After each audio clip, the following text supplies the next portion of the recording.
네, 강프로입니다. 자, 삼성중공업 봅니다. 자, 삼성중공업 지금 보합권에서 끝났습니다. 자, 이게 5월 13일을 기점으로 고가 나왔고요. 쭉 떨어지면서 약간 조금 눌림목 구간을 만들어내고 있습니다. 자, 이런 상황이 나오는 건 뭐 나쁘게 보지 마세요. 너무 좀 장기간 침체 구간을 겪었기 때문에 그렇습니다. 자, 장기 차트 한번 볼게요. 월봉으로 딱 돌려서 장기 차트 한번 보고 이야기를 드리면 이해가 조금 되실 거예요. 올라가는 구간에서 딱 정확하게 여기 2013년, 2014년인데 쭉 떨어졌잖아요. 여기서 발생했었던 이 고가 구간에 딱 걸려 있습니다.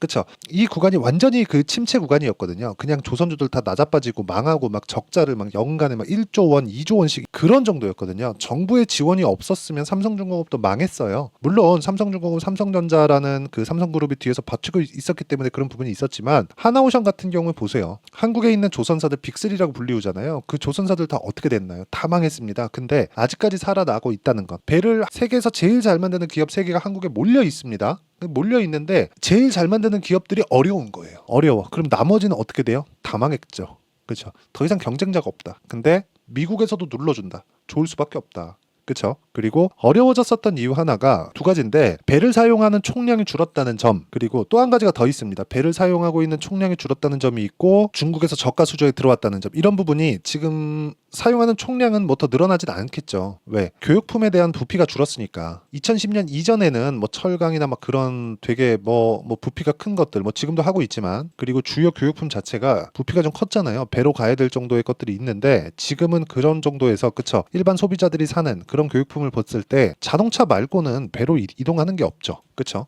그래서 이런 부분을 감안한다면 배를 사용하는 총량이 뭐 늘어나기는 조금 어렵지 않나, 이런 상황이라고 보시면 될 것 같습니다. 그리고 뭐 반도체나 그런 것들 뭐 사실 뭐 손바닥보다 작은데, 그쵸, 이런 것들을 뭐 굳이 뭐 컨테이너에 넣고 해야 되나, 그쵸, 쫙 해가지고 그냥 비행기로 쏴버리죠. 그리고 급해야 되잖아요. 빨리빨리 보내줘야 되잖아요. 그런 부분이 반영한 결과다. 근데 전체적인 경쟁 업체 자체가 이제 없다는 겁니다. 미국에서 눌러주고 있다는 점. 그러면 당연히 고가를 치고 가는 게 맞죠. 그래서 삼성중공업이 지금 작년에 있죠. 작년에 강했었던 신고가 구간을 첫 번째로 돌파한 조선주입니다. 나머지 이 조선주들은 굉장히 어려운 구간에 있는 상황이에요. 그런데도 불구하고 요 내용 보세요. 하반기에도 좋다는 조선주, 기관의 픽은 HD 현대중공업. 자, 이렇게 제가 굳이 여기 내용을 따져가면서 이야기 드리지 않을게요. 여기 보시면요, HD 현대중공업. 자, 내용 볼게요. 어떻습니까? 아직 신고가를 만들지 못했죠. 수급 볼까요? 기관의 픽이 많네요. 엄청나게 쓸어담고 있네요. 그렇죠? 그럼 이게 더 갈까요? 뭐 그럴 수도 있죠. 근데 제가 이야기를 드릴게요. 딱 하나. 삼성중공업이 떨어지잖아요. 현대중공업은 못 갑니다. 그런데 현대중공업이 못 가잖아요. 그러면 삼성중공업은 올라갈 수 있어요. 그런 부분을 우리가 어디서 볼 수 있어요? 먼저 올라갔기 때문에. 이게 단순한 기술적인 내용이 아닙니다. 그렇죠? 이 부분 반드시 기억하셔야 돼요. 예를 들어서 최근에 뭐 강한 종목, 뭐 삼양식품이나 그런 종목들 봐요. 강한 놈이 더 강하다. 이 부분 진짜 반드시 기억하셔야 됩니다. 그리고 이 구간대에서 우리가 타점을 어떻게 잡는지가 중요한 겁니다. 삼성중공업에 대한 상황들, 뭐 앞으로 뭐 좋아질 만한 내용들 충분히 그냥 네이버 검색만 해도 다 나옵니다. 하지만 우리가 이런 매매들, 이 구간별로 우리가 어떻게 타점을 잡아야 되고 매매를 이어가야 되는지 그 내용에 대한 부분은 이해할 필요가 있다는 거죠. 자, 그래서 그 내용을 먼저 한번 보시면, 자, 쭉 볼게요. HLB 보세요. 언제 제가 공략했네요. 신고가 딱 만들고 나서. 그리고 매수, 매도, 매수, 매도. 그쵸? 이런 식으로 매매가 지속적으로 이루어지고 있습니다. 그리고 지금 요번 반등에는 첫 반등이라서 제가 장중에 단타 한번 하다가 하한가 풀리는 날 손절을 한번 했고요. 그 뒤에는 아직 안 했어요. 근데 충분한 수익권, 여기 30%, 18%, 13% 이런 정도의 수익을 꾸준하게 만들어 왔다는 점이 중요합니다. 그리고 이 내용에 대한 부분, 그쵸? 신고가 구간부터 공략을 했다는 점 반드시 기억을 하시고요. 삼성중공업 같은 경우에도 제가 여기 딱 돌파하는 구간부터 공략을 해가지고 떨어지는 거 추가적으로 안 올라가는 거 확인하고 딱 매도하고 지금 다시 타점을 잡으려고 하고 있습니다.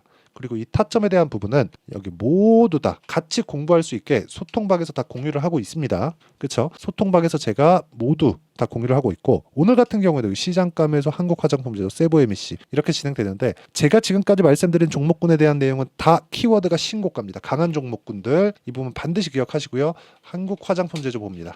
자, 내용 보시면 어때요? 올라가는 구간에서 계속해서 매매를 이어가고, 그리고 딱 어제까지 단일가 오늘 딱 풀렸거든요. 오늘 딱 풀렸을 때 시세 한번 주고 빠질 때 그냥 매도하고 나온 겁니다. 뭐 그렇게 큰 수익을 낸 건 아니에요. 그리고 세보 MEC 보시죠. 세보 MEC. 자, 내용 보시면 오늘도 보합권에서 끝났는데 또 매도. 쉬고 가니까 또 매수죠, 매수. 매수 딱 하고 가죠. 근데 신고가 구간에서 딱 떨어지니까 매수. 그리고 하나 더 보여드릴게요. 삼양식품. 그쵸? 고가 매수. 고가 매수를 내가 이해하는 순간 시장은 다르게 보일 겁니다. 그런 부분을 저라고 완벽하겠습니까? 같이 공부를 해 나가는 그런 방이 소통방이니까 매매하는 과정에서 내가 어떻게 공부를 해야 될지 모르겠다 하시는 분들은 소통방으로 들어오시면 되고 소통방에 와서 같이 공부를 해 가시면 됩니다. 대신에 채널 성장을 위해서 하는 거니까 구독과 좋아요 눌러주시고요. 상단에 있는 전화번호로 구독 또는 10억이라고 문자 보내주시면 제가 여기 소통방 입장 링크를 순차적으로 공유를 해드리겠습니다. 자, 와서 같이 공부를 해 나가면 되고 이렇게 매매했을 때 결과가 어떻게 나오는지 보시죠. 예를 들어서 뭐 DI나 그런 종목군들 보세요. 올라가는 구간, 신고가 구간 계속해서 공략을 했죠. 26%, 22% 이렇게 수익이 떨어지고요. 그리고 뭐 자람 테크놀로지나 그런 종목들 보세요. 올라가는 구간에서 75%딱 3일 걸렸죠.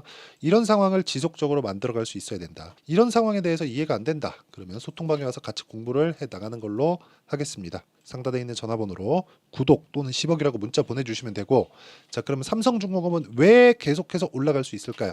앞으로 좋아질 만한 내용이 있기 때문이다. 앞으로 좋아질 만한 내용은 뭔가요? 실적이 좋아지는 부분이다. 이런 부분을 사전에 알 수 있는 부분이 뭔가요? 가격이 올라가는 거다. 근데 재료를 확인하는 건 뭔가요? 수주에 대한 부분. 연간 수주의 50% 정도를 이미 4월 달에 완료를 했습니다. 그리고 이미 작년 수주량 있죠. 작년부터 수주량이 급격하게 회복되기 시작했거든요. 그런 부분이 회복되고 나서부터 나온 작년 실적 그런 부분을 이미 넘어갔다는 거죠. 근데 실적 보잖아요. 보세요. 여기 보시면 700억, 900억 예상치예요. 뭐 700억, 700억 이래요. 그렇게 높지 않다. 뭐 700억이 작나요? 이렇게 보실 것 같은데 적자 볼 때 볼까요? 8,500억 적자, 1조 3천억 적자. 이건 연간이고 이건 분기인데 이거를 연간으로 돌려도 올해 예상치가 4,200억 이익입니다. 근데 더 중요한 게 있어요. 매출. 아직까지는 매출이 중요해요. 나중에 가면 이익률이 중요해지는데 아직까지는 이제 다시 개화 시기에 들어왔기 때문에 아직까지는 매출이 중요합니다. 매출 보세요. 21년도에 6조 6천억, 5조 9천억 떨어졌죠.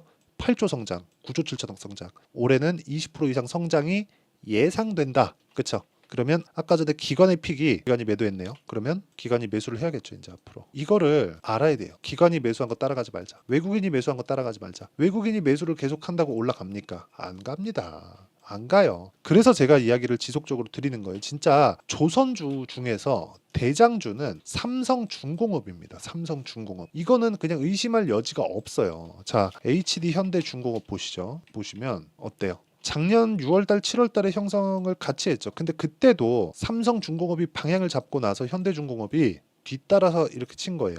상승폭을 보면 더 가파르게 진행됐었거든요. 근데 삼성중공업이 방향을 잡아줬을 때 이런 상황을 만들어냈다는 점이 중요하고 그때 만들었었던 고가를 아직까지 뭐 근사치에는 와 있지만 현대중공업은 돌파를 하지 못했고 삼성중공업은 돌파를 했다. 그 구간에서 뭘 받고 있어? 지지받고 있다.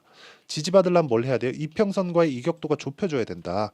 충분히 좁아져 있는 그런 구간입니다. 우리가 확인하고 딱 매매하는 게 중요하고 그런 실시간 타점, 삼성중공업의 실시간 타점과 어떤 식으로 신고가 종목을 잡아야 되는지 그 공부를 어떻게 하는지에 대한 내용을 제가 여기 소통방에서 다 같이 공부를 해가고 내용을 공유해드리고 있으니까 상단에 있는 전화번호로 구독 또는 10억이라고 문자 보내주시면 되고요. 그리고 이렇게 타점을 잡는 원리가 있겠죠. 그리고 기간을 저는 굉장히 중요하게 생각하기 때문에 삼성중공업의 단기 보유 전략, 단기 2주입니다. 2주 동안 최소한 수익 전환 시키거나 내가 매도를 해도 리스크가 크지 않은 정도의 가격대를 잡는 것. 그렇죠? 이 내용을 제가 함께 공유를 해드리고요. 무엇보다 삼성중공업이 지금 눌림목 구간에 있기 때문에 반등을 확인하고 매수할 수 있는 타점, 이 실시간 타점을 제가 문자로 공유를 해드리도록 할 테니까 상단에 있는 전화번호로 삼성중공업 또는 중공업이라고 문자 보내주시는 분들에 한해서만 제가 실시간 타점 그리고 단기 보유 전략을 함께 공유를 해드리도록 하겠습니다. 자, 내용 정리하면 그렇습니다. 삼성중공업이 조선주에서 대장이다. 자, 아까 전에 이 얘기를 안 드렸는데 실적이 좋아지는 구간이 지금 나오고 있지만 실적의 피크가 나오는 부분은 FLNG의 매출이 급격하게 증가하는 구간. 그 구간이 중요하고요. FLNG에서 뭐 가격 경쟁이 나고 있다 이런 뉴스가 탁 떠지면 끝이에요. 근데 한 2년은 걸리지 않을까. 제 예상치가 그 정도 잡힌다는 거고요. 그러면 지금까지는 이제 회복기에 들어갔기 때문에 뭐 실적 관련돼서도 문제 없고 실적이 오히려 좋아지면 어려워질 수 있습니다. 그래서 그 부분 반드시 기억을 하시고 이런 부분을 어떻게 내가 가격대를 잡고 타점을 잡아야 될지, 그쵸? 어떤 식으로 공부를 이어나가야 될지 그 부분에 대해서도 제가 다 이해를 시켜드리도록 할 테니까 영상 끝까지 시청하시고요. 모든 분들이 성공 투자하셨으면 참 좋겠습니다. 자, 24년도가 돼도 여전히 시장은 녹록지 못합니다. 이런 상황이 벌어지는 건 어쩔 수 없습니다. 이런 상황에서도 수익이 나는 종목들의 구조는 변하지 않습니다. 즉 대시세 종목에 대한 구조는 변하지 않는다는 거고, 실제 제가 소통방에서 지속적으로 이야기를 드리고 있는 내용도 대시세 종목이나 시장 주도주를 공략하는 건 철저하게 가격 분석을 하라고 이야기를 드리고, 가격 분석 이후에는 이슈에 대한 파악, 그리고 이슈를 파악하고 나서는 다시 내가 얼마에 매수할지 그 타점에 대한 부분을 지속적으로 언급을 하고 있습니다. 자, 근데 생각해 보세요. 1월 달에 시장이 굉장히 어려웠습니다. 어려운 상황에서의 어떤 종목들이 강했냐 보면 반도체와 그리고 바이오입니다. 자, 실제 여기 보면요. HLB에 제가 실제 매매한 내용을 띄워놓고 보여드리고 있는데 1월 22일부터 매매를 시작해서 4일 동안 31%의 수익 마감이 됐고요. 그리고 여전히 신고가 종목입니다. 자, 그리고 그 다음 어보브 반도체, 이름을 보시다시피 반도체 종목이죠. 그리고 AI 반도체는 지속적으로 강세를 보이고 있습니다. 이 종목도 신고가를 먼저 달성한 이후에 제가 21%의 단기간에 21%의 큰 수익을 내고 마감이 됐습니다. 다시 재공략을 준비하고 있고, 이런 부분은 소통방에서 다 공유를 해드립니다. 자, 그리고 그 다음 코세스. 자, 코세스 같은 종목도 당연히 그쵸, 신고가 종목이고요. 그리고 반도체 종목입니다. 이 종목도 영업일 기준에서 이틀 동안 대략 한 15%의 수익 마감이 됐습니다. 내용을 한번 보시면 어떻습니까? HLB를 포함해서 뭐 30%, 20%, 뭐 15% 이런 식의 수익이 지속적으로 발생하고 있는데, 이 세 종목 모두 다 신고가 종목이고 1월 달에 시장이 약세를 보이고 있는 구간에서도 강했었던 그런 종목입니다. 특징점이 하나 있는데 그 이슈에 앞서서 가격이 먼저 반영했다는 거죠. 자, 근데 그게 기업 밸류업 프로그램이라고 하죠. 그 종목들도 마찬가지입니다. 오늘은 그 부분에 대해서 이야기를 드릴 텐데, 그렇게 제가 가격을 먼저 보고 이슈에 대해서 파악하는 이유는 결과적으로는 큰 시세를 먹기 위한 사전 준비 작업입니다. 실제로 큰 시세를 먹기 위해서 사전 준비 작업을 했을 때 여기 레인보우 로보틱스 127%, 그리고 ISC 98%, 그리고 한미반도체 97%의 큰 수익을 내는 상황을 만들 수 있습니다. 어떤 식으로 소통방에서 진행됐는지, 그쵸? 그 상황을 제가 이야기를 드린 건데, 이런 상황도요, 당연히 신고가를 공략했을 때 가능한 겁니다. 자, 그러면 이번에도 마찬가지입니다. 그쵸? 정부 주도의 코리아 디스카운트 해소 방안이 2월 달에 발표를 하고요. 그리고 2월 달에 발표된 내용을 토대로 주가가 움직이는 게 아니라 이미 움직인 내용이 있죠. 실제 이 내용은 크게 중요한 게 아니라는 겁니다. 실제 움직인 내용을 보면, 자, 기아차입니다. 실제로 12월 달에 신고가를 만들어 놓고 정부에서 입김을 불어 넣으니까 순식간에 기아차를 포함해서 현대차 같은 거대 기업들의 주가가 2주도 채 되지 않아서 40% 정도의 큰 시세를 냅니다. 자, 그러면 우리는 어떤 종목을 봐야 될까요? 이슈를 파악해야 되는 것도 맞지만 철저하게 가격에 맞춰서 매매를 해야 되는 게 당연히 중요합니다. 정부가 주도하는 정책 방향이 있겠죠. 그 방향에 맞춰서 우리가 종목을 찾을 필요가 있다. 자, 그럼 답이 나왔습니다. 정부가 주도하는 방향에 맞춰서 제2의 기아차를 찾는 게 지금은 중요하다. 근데 정부 정책의 방향에 맞게 가자. 그랬을 때 앞서서 제가 보여드렸었던 내용인 여기 레인보우 로보틱스 127%, 그리고 ISC 98%, 그리고 한미반도체 97%와 같은 수익을 낼 수 있습니다. 물론 시간에 대한 부분은 최소 2주의 시간이 필요하고요. 그리고 최장 3개월 안에 끝내야 됩니다. 자, 기아차의 시세를 보셨던 것과 같이 2월 달에 정부 정책의 방향이 결정되고요. 바로 3월 달이면 시행입니다. 자, 그러면 우리는 거기에 맞춰서 당연히 종목을 찾아야 되고, 제가 제2의 기아차를 찾아놨습니다. 제가 아까 전에 소통방에서 이야기를 드렸었던 내용 다 공개를 해드렸는데, 그 내용처럼 종목만 받고 싶다 하시는 분들은요, 상단에 있는 제 전화번호로 대시세 자, 대시세라고 문자를 보내주시면 정부 정책의 방향에 맞는 종목을 모든 분들에게 무료로 공개를 해드리도록 하겠습니다. 자, 제가 원하는 건 채널 성장이 목적입니다. 자, 그래서 구독과 좋아요 꼭 좀 부탁드리고요. 모든 분들이 정부 정책에 맞는 방향으로 매매를 이어가서 큰 수익 보셨으면 좋겠습니다.